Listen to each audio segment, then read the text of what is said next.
2 सितंबर 2024 को मिस्टर निश्चल ने वजीर एक्स के बिहाफ पर टाउन हॉल मीट का आयोजन किया था, जिसमें वो स्वयं थे और उनके 2 लीगल एडवाइज़र थे।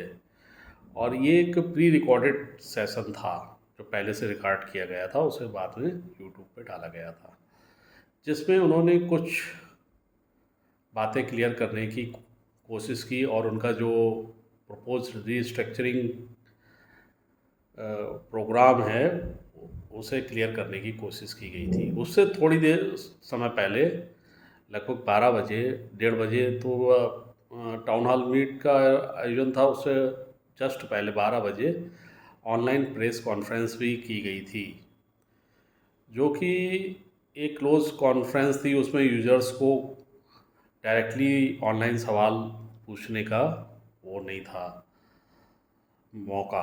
उसमें कुछ जर्नलिस्ट वगैरह बैठे हुए थे, उन्होंने कुछ सवाल किए जिसका निश्चल सेठ जी ने बहुत सही से जवाब नहीं दिया। कुछ का जवाब दिया, कुछ को तो वो हमेशा उनसे कोई इम्पोर्टेंट क्वेश्चन पूछ लो अगर वजीर एक्स से, स्पेशली मिस्टर निश्चल से, तो अगर कोई इम्पोर्टेंट क्वेश्चन पूछो जो कि बहुत इम्पोर्टेंट होता है क्लैरिफिकेशन के लिए, और जो वजीर एक्स के यूजर जानना चाहते हैं उस पर वो कहते थे ये हमारा कॉन्फिडेंशियल मैटर है, ये हम पे कॉन्फिडेंशियलिटी है, इसलिए हम इस पर कुछ सवाल नहीं कर सकते, इस पर कुछ जवाब नहीं दे सकते। तो इसलिए वो चीज़ों को घुमा फिरा करके जो महत्वपूर्ण सवाल हैं उनका जवाब ही नहीं देते हैं। प्रेस कॉन्फ्रेंस में भी कुछ जर्नलिस्ट ने उनसे बाइनेंस और उनके बीच जो डिस्प्यूट है ओनरशिप का, उसको लेकर के कुछ सवाल किए, उसको भी वो टाल गए बड़े वो ये कह कर के कि भाई देखो ये जो है ये कॉन्फिडेंशियलिटी की वजह से हम इन सब चीज़ों को क्लियर नहीं कर सकते। क्या कॉन्फिडेंशियलिटी है भाई? कस्टमर ने इतना पैसा लगाया अपनी हार्ड अर्न मनी को, आप वो कुछ जानना चाहता है, उसे अधिकार है कि वो पूछे और आपको बताना चाहिए। भाई कॉन्फिडेंशियलिटी ऐसी क्या हो गई, किसने लगाई कॉन्फिडेंशियलिटी है, उसे भी क्लियर नहीं करते हैं। और उन्होंने टाउन हॉल मीट में केवल वो थे और उनके 2 लीगल एडवाइज़र थे, ठीक है।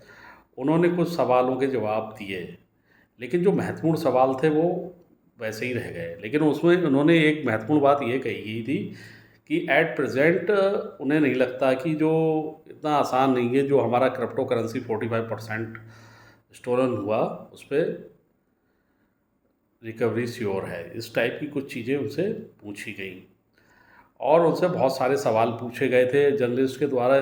जो टाउन हॉल मीट से पहले ऑनलाइन प्रेस कॉन्फ्रेंस थी, उसमें बहुत से सवालों का उन्होंने जवाब ही नहीं दिया।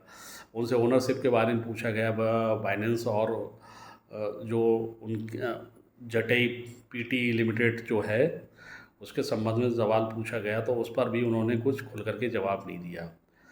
उन्होंने बहुत सी चीज़ें क्लियर नहीं की।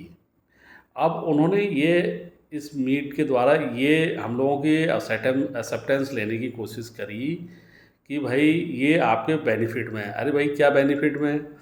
आपने जो मतलब जो कोर्ट का रास्ता सेलेक्ट करा है सिंगापुर हाई कोर्ट का फॉर रिस्ट्रक्चरिंग के लिए, उसमें भी जो पैसा लगा रहे हैं वो हमारा ही लगा रहे हैं।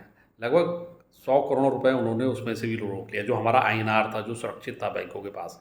भाई एक तो ये वजीर एक्स यूजर्स पहले ही नुकसान में था, ऊपर से तुम क्या है वो पैसा जो बचा हुआ है उसमें से 100 crore around 34% of total an INR available with banks, वो आपने होल्ड कर लिए। भाई हम 100 करोड़ तो आप इसमें लगाएंगे। एक तो वजीर एक्स यूजर का नुकसान हो ही रहा था और 100 करोड़ रुपए आपने अपने एक्सपेंस के लिए अलग निकाल लिए, ठीक है। तो आपने वजीर एक्स का हित कहाँ सोचा?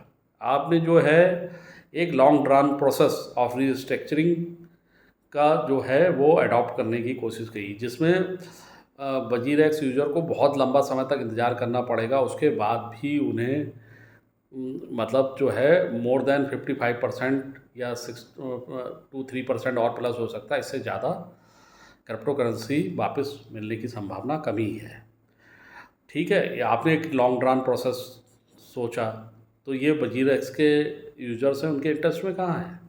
आपका वो हिसाब सही था, आप आउट ऑफ कोर्ट जा करके किसी से पार्टनरशिप करके या कुछ अपना ओनरशिप जो है उसे सेल करके कुछ हम लोगों का कंपनसेट करके अपना एक्सचेंज चला लेते।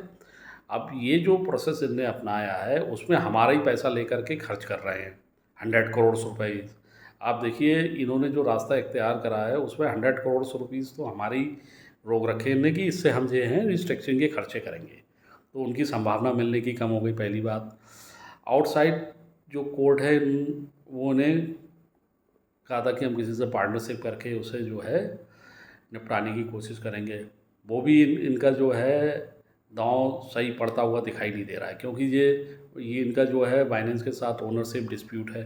तो ऐसे में जो है कोई भी बड़ा एक्सचेंज जो है जब तक इनका ओनरशिप का डिस्प्यूट नहीं निकल जाता, न इसका हल नहीं निकल जाता, तब तक जो है कोई भी पार्टनरशिप के बारे में सोचेगा नहीं।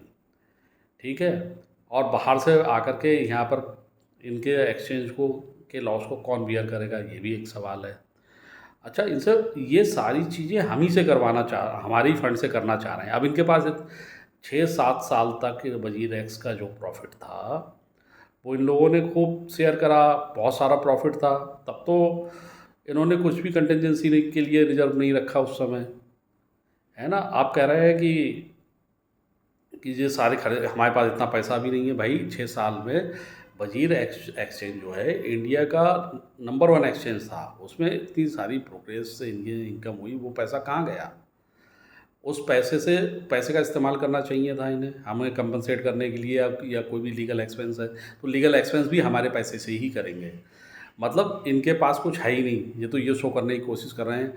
तो उसमें क्या है, टाउन हॉल मीट में एक महत्वपूर्ण जो प्रेजेंटेशन जो इनके लीगल एडवाइज़र हैं उन्होंने ये दिखाया कि ये देखिए ये बैलेंस शीट है। बैलेंस शीट में इन्होंने क्या दिखाया? इन्होंने केवल हमारे क्रिप्टो करेंसीज दिखाए। भाई बैलेंस शीट में क्रिप्टो करेंसीज भी होनी चाहिए, इनके जो प्रॉफिट रिजर्व हैं पास्ट के कितने हैं वो होने चाहिए, और संपत्तियां भी होनी चाहिए। तो वो उसका डिस्क्लोज़र इन्होंने नहीं करा। हर चीज़ में कॉन्फिडेंशियलिटी। इन्होंने ये नहीं बताया कि क्रिप्टो करेंसीज के अलावा हमारे पास क्या क्या रिजर्व्स हैं, क्या क्या एसेट्स हैं। ठीक है। और भाई अब इनके पास वजीर एक्स के पास फुल कंट्रोल था सारी क्रिप्टो करेंसीज का, बैंक के ऑपरेशन का, प्रॉफिट रिजर्व्स का, एक्सचेंज ऑपरेशंस का। और ये कह रहे हैं कि हमारा ओनरशिप डिस्प्यूट है बाइनेंस के साथ। जब तुम सारी चीज़ों पर ओनरशिप रखे हुए हो, तो अब जब लॉस की भरपाई की बात आई तो उसमें आप बाइनेंस के लिए ज़िम्मेदार ठहरा रहे हो, कभी आप लिमिनल के लिए ज़िम्मेदार ठहरा रहे हो। अगर लिमिनल को आप देखते हो कि वो किसी भी तरह दोषी है तो आपको उसके खिलाफ़ केस डालना चाहिए। आपने केस भी नहीं डाला उसके खिलाफ़। आप ये भी नहीं बता रहे हो कि हमारे पास कितनी मतलब क्रिप्टो करेंसीज के अलावा कितने हमारे प्रॉफिट रिजर्व्स हैं। भाई हम आपको बता दें, हर कंपनी के पास प्रॉफिट रिजर्व्स होते हैं जो अर्न प्रॉफिट में से पैसा ट्रांसफ़र होता है। उससे रिज़र्व को अगर कोई कंटिजेंसी आ जाती, जैसे कोई हैक हो जाए या फिर कोई लॉस हो जाए बड़ा, तो उसे कंपनसेट करने के लिए यूज़ किया जा सकता है। तो ये अपने पास से कोई भी चीज़ यूज़ नहीं कर रहे हैं। इन्होंने फर्स्ट टाइम ये बताया है भाई कि जो जेटई है, जेटई पीटी लिमिटेड जो है वो सिंगापुर में रजिस्टर्ड है, वो पेरेंट कंपनी है। और जेमेई लैब्स लिमिटेड वो इसकी सब्सिडरी कंपनी है इंडिया में। ठीक है। जेटई के पास क्रिप्टो करेंसी का कंट्रोल है और जेमेई लैब्स के पास जो है आईएनआर का ऑपरेशन है। तो इस तरह से इन दोनों के फंक्शंस बैठे हुए हैं। तो अब क्या है, क्रिप्टो करेंसीज जो चोरी हुई है वो उसका जो कंट्रोल है वो जेटई के पास है। तो जिस वजह से जो है हम जो है कोई भी केस जेटई पे नहीं कर सकते हैं। भाई अगर हम जेमेई पे करेंगे तो वो तो ये कह देंगे कि आईएनआर तो चोरी हुआ नहीं, आईएनआर तो इसलिए हमारे खिलाफ कोई केस नहीं बनता। बहुत सारे वो एग्जाम्पल दे सकते हैं। इस तरह से जो है वजीर एक्स यूजर्स को घुमाया जा रहा है। और यहाँ पे वजीर एक्स का इंटरेस्ट की बात ही नहीं है, कोई भी कस्टमर के, वजीर एक्स के कस्टमर के इंटरेस्ट की बात ही नहीं है कोई।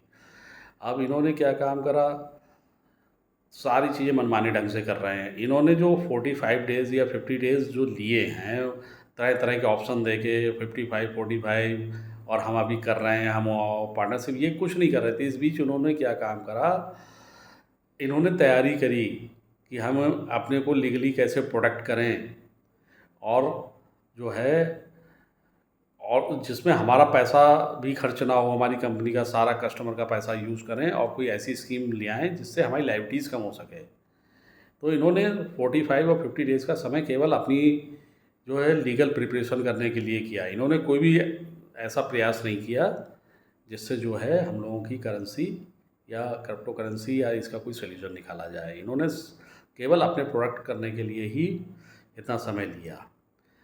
ठीक है, बहुत सारी बातें। अब इनसे पूछा गया कि ऑनलाइन प्रेस कॉन्फ्रेंस में कि भाई गवर्नमेंट अथॉरिटी आपको सहयोग कर रही है नहीं कर रही है और वो किस टाइप की कार्रवाई कर रही, तो इन्होंने उस पर भी कोई जवाब नहीं दिया।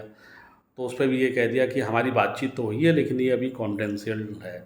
कोई महत्वपूर्ण सवाल पूछ लो, हर चीज़ कॉन्फिडेंशियल बताते हैं ये। भाई क्या है कि कॉन्फिडेंशियलिटी, भाई कॉन्फिडेंशियलिटी किस चीज़ की है? आप ट्रांसपेरेंट वे में बताइए कि भाई जेटीआई के पास कितने रिजर्व्स हैं। भाई ये लॉस हुआ है तो ये इसकी जिम्मेदारी कस्टमर की तो है ही नहीं कि जो उसका करेंसी भी आपने 45% जो है वो इधर उधर कर दी, उसके बाद जो है आईएनआर में से भी पूरा नहीं दे रहे हो जो है कि नहीं हुआ।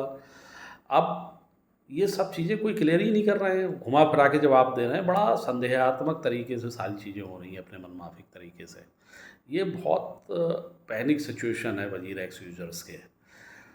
और गवर्नमेंट भी क्या है, इतना बड़ा घटनाक्रम हो गया हैकिंग का, इस संबंध में कोई भी ठोस कार्रवाई गवर्नमेंट ने नहीं की है अपने एंड पे। तो ऐसी चीज़ें हैं, बहुत सारे क्वेश्चंस का सही से जवाब नहीं दे रहे हैं। ये सब चीज़ें जो हैं बहुत ही प्री प्लान तरीके से वजीर एक्स कर रहा है। ऐसा लग रहा है कि इसकी प्लानिंग इन्होंने बहुत पहले से की है। अब जो इन्होंने टाउन हॉल मीट किया उसमें यूज़र्स के जो महत्वपूर्ण सवाल थे उसका एड्रेस ही नहीं करा इन्होंने। बस आपने सिलेक्टेड सवाल, प्री रिकॉर्डेड सेशन था ये, आपने जो रटे रटाए जो सीधे सीधे सवाल थे उनके उत्तर दे दिए, बहुत सारे चीज़ों का जवाब नहीं दिए। तो इस मीटिंग में इन्होंने ये भी एक क्लियर करने की कोशिश करी कि भाई देखो 55% जो बचे हुए कोइंस हैं वो तो मिलने की संभावना है, लेकिन 45% मिलने की संभावना बहुत कम है। तो ये बहुत पैनिक सिचुएशन है हम लोगों के प्रति। तो ये कुछ चीज़ें बड़ी महत्वपूर्ण थी जो इसका हमने आपके साथ शेयर किया। ठीक है, नमस्कार।